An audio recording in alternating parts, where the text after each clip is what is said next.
ഗീതു മോഹൻദാസിനോട് ചോദ്യങ്ങൾ ഉന്നയിച്ച സംവിധായകൻ രൂപേഷ് പീതാംബരൻ മമ്മൂട്ടി ചിത്രം കസബ ഇപ്പോൾ നിങ്ങൾക്ക് ടോക്സിക് ആയി തോന്നുന്നുണ്ട് എന്നാണ് ചോദ്യം പുറത്തു വന്നിരിക്കുന്നത്.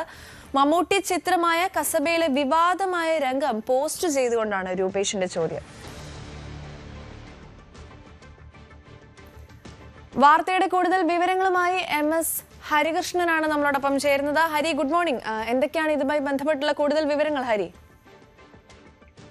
Good morning. കഴിഞ്ഞ ദിവസമാണ് ഗീതു മോഹൻദാസിന്റെ സംവിധാനത്തിൽ യശ് നായകനായിക്കൊണ്ട് ടോക്സിക് എന്ന ചിത്രം റിലീസിനെത്തിയത്. ഏകദേശം 4 വർഷങ്ങൾക്ക് ശേഷം യശ് നായകനായി എത്തുന്ന സിനിമ.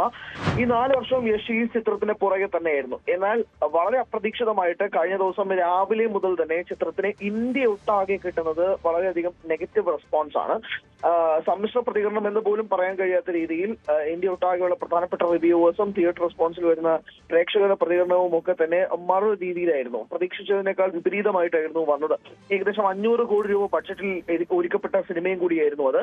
ടോക്സിക് എന്ന ചിത്രവുമായി ബന്ധപ്പെട്ട് അതിന് മുന്നേ റിലീസ് ചെയ്ത് യഷിന്റെ ബർത്ത്ഡേ ടീസറും ഒക്കെ ബന്ധപ്പെട്ട് സ്ത്രീ വിരുദ്ധത നിറഞ്ഞു നിൽക്കുകയാണ്. ടോക്സിക് രംഗങ്ങൾ ഒരുപാടുണ്ട് എന്നത് സംബന്ധിച്ച് ഗീതു മോഹൻദാസിനെതിരെ സോഷ്യൽ മീഡിയയിൽ വിമർശനം ഉന്നയിച്ചിരുന്നു.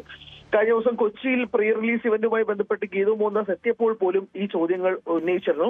അപ്പോൾ ഗീതു പറഞ്ഞ മറുപടി സിനിമ കണ്ടതിന് ശേഷം അഭിപ്രായങ്ങൾ പറയൂ എന്നത് സംബന്ധിച്ചാണ്. എന്നാൽ സിനിമ കണ്ടു കഴിഞ്ഞിട്ടും ആളുകൾക്ക് ഈ ചോദ്യങ്ങൾ ബാക്കി നിൽക്കുകയാണ്. ഈ ചോദ്യങ്ങൾ ബാക്കി നിൽക്കുമ്പോഴാണ് രൂപേഷ് പീതാംബരൻ 2017 നടന്ന ഈ ഇൻസിഡന്റുമായി ബന്ധപ്പെട്ട് വീണ്ടും കസബയിലെ ഈ രംഗം വിവാദമായ ഹരികൃഷ്ണനാണ് നമുക്കിപ്പോൾ വാർത്തയുടെ കൂടുതൽ വിവരങ്ങൾ നൽകിയത്. എന്തായാലും ഇവർ തമ്മിൽ വലിയ അങ്ങോട്ടും ഇങ്ങോട്ടുമുള്ള ആഞ്ഞടിക്കലുകളൊക്കെ ഇപ്പോൾ ഉയർന്നുകൊണ്ടിരിക്കുകയാണ്. കൂടുതൽ വാർത്തകൾക്ക് News 18 Keralam YouTube channel subscribe ചെയ്യുക.